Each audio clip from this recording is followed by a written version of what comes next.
Hi, this is Leanne. I am really glad that you all are here. We have a very exciting Bible story for today. This is the story of the Battle of Jericho.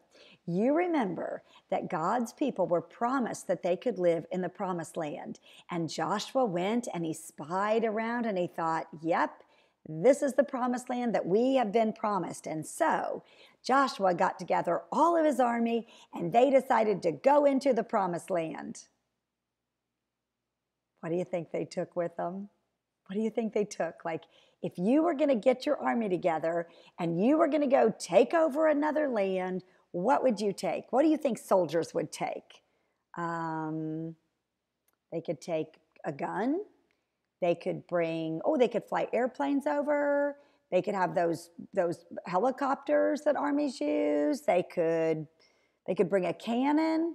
They could bring slingshots, arrows, bows. I mean, there's so many things they could have used. But I'm going to show you right now what Joshua took into the promised land. Well, actually, it's in my box. Yes, I have the very thing that Joshua took when he went into the promised land. He and all of his men had one of these. Do you know what it is? What do you think? Think it's a gun? Do you think I have a gun in here? Do you think it's a tank? Do I have a tank in here? Huh. You want to see? Okay, let's open it. This is what Joshua had, a horn. Joshua had a horn.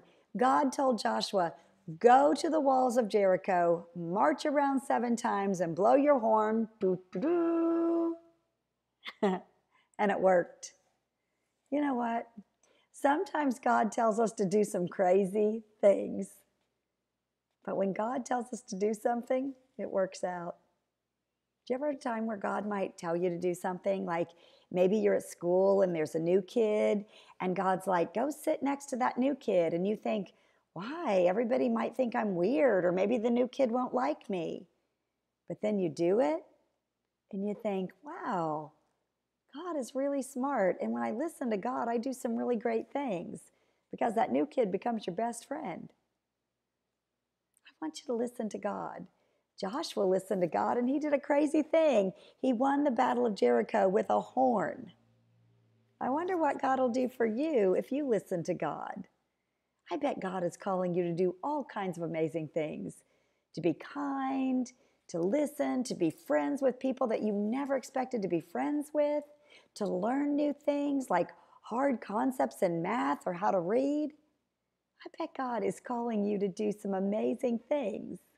Listen to God, because even when God's ideas sound sort of crazy, they're good. God loves you and God knows what is best for you. I hope, like Joshua, you can follow God. I'm going to try to follow God like Joshua too. Thank you for coming to our story time today. I will see you later and we'll have another story. Bye.